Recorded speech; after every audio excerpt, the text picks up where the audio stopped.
Hello, my MGTOW brothers. This is your boy E-Man67. I was going around on MSN and I saw an article that I just could not pass up. I just could not pass this up. I actually was going to do another video, and I'm still going to do that video about feminism in the black community and how it's spreading to the white community. Most of you have already saw part one of that video. I'm going to eventually do a part two. But I could not pass this up. This is crazy. Get this article. This happened on New Year's Eve in Times Square. Listen to this, my MGTOW brothers. My boyfriend got down on one knee to propose on New Year's Eve, but before he asked, he vanished. I mean, you can't make this up. Oh my goodness. I'm going to call this a MGTOW moment. Listen, look at that headline. My boyfriend got down on one knee to propose on New Year's Eve, but before he asked, he vanished. Oh, this is just oh my goodness. Okay, hold on a minute. I'm just gonna read this article. I read this article through and through, and I love it. This is like McDonald's. I'm loving it. Da da da da da. Okay, if you thought your 2018 was dismal, spare a thought for a poor soul who hasn't seen her boyfriend since. He got down on one knee and didn't propose on New Year's Eve. A Reddit user has described what is undoubtedly the worst New Year's Eve ever to have happened.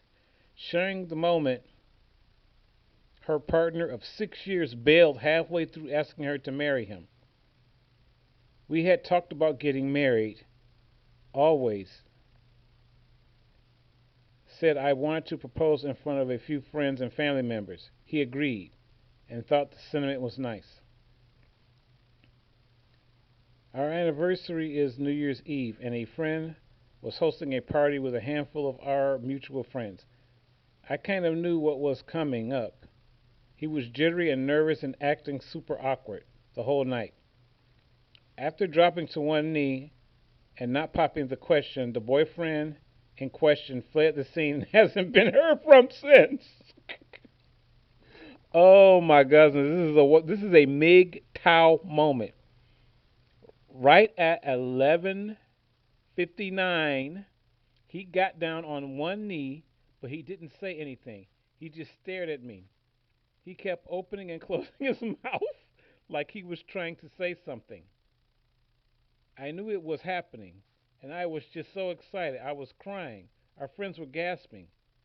At midnight, the ball dropped on the TV, and all I heard was cheering, and my boyfriend shook his head, got up, and told me, I'm sorry. I'm really sorry. I just can't do this. And he left. I've never felt more embarrassed in my life. That was supposed to be the happiest moment in our lives. You mean your life? Shared with our friends. If he hadn't wanted to propose, I wouldn't care if he just didn't. I wouldn't care if he told me. I wouldn't care. I want to spend my life with him. And if that meant not getting engaged and married, I wouldn't care. She continued. Bullshit. You would have been pressuring that guy to marry you, and then you would have got yourself pregnant by him. He made the right decision. Where I care about is him. Getting on one knee, watching me cry, and look so excited, then to tell me he can't do this. I feel like it's almost my fault. I mean, did I ask for too much? Apparently, yes.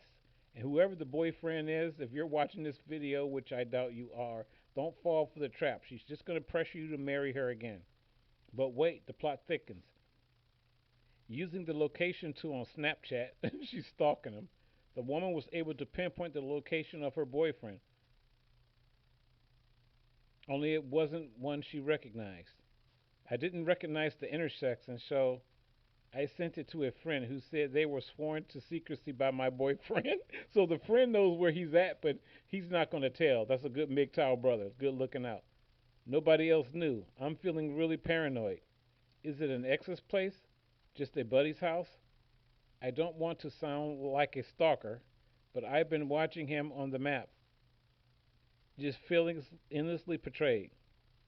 He hasn't called, hasn't texted, hasn't emailed, hasn't even snail mailed. I miss him. I went into 2018 alone, confused and scared, and it's just stayed that way ever since. I feel like he owes me at least half an apology. Okay, okay, I'll give you that. He may owe her an apology, but he doesn't owe you the rest of his life. I've texted him, called him, done my part, and he always reads it. And he has receipts on whatever. I don't know what that means. Or declines the call. I'm so worn out. He's trying to ghost me. It feels like. That was the ultimate ghost. I don't think I can do that with a man I've lived with for 4 years now, or the man that I've dedicated my life to for 6 years. What should I do? Being supportive and helpful place it is. The internet and its people have some thoughts on the whole situation. Some sympathize, having experienced similar situations myself. Oh my goodness. I love this. I love this. This is a MGTOW moment. This young man made the right decision. This young man made the right decision. He wasn't ready for it. He should. There's a better way he could have done it. That I agree with, than just abandoning the young lady. But this is a MGTOW moment. From now on, when I see incidents like this, I'm going to call it a MGTOW moment. And this young man had his MGTOW moment. He thought within one split, he probably lived his entire life with her in that one split second within his own subconscious and realized, oh, marriage, kids, divorce rate. Fuck this shit. I'm getting the hell out of here. It's funny, when the clock struck midnight, everyone started cheering. She looks down, he's gone. He disappeared into the crowd. Uh, a wise young man.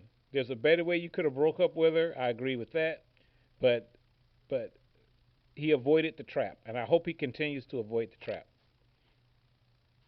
I had to share this story with you guys. There will be a link in the description below, so you can check this story out for yourself. I love it. This is E-Man 67. It's my rant for today. Peace. I'm out.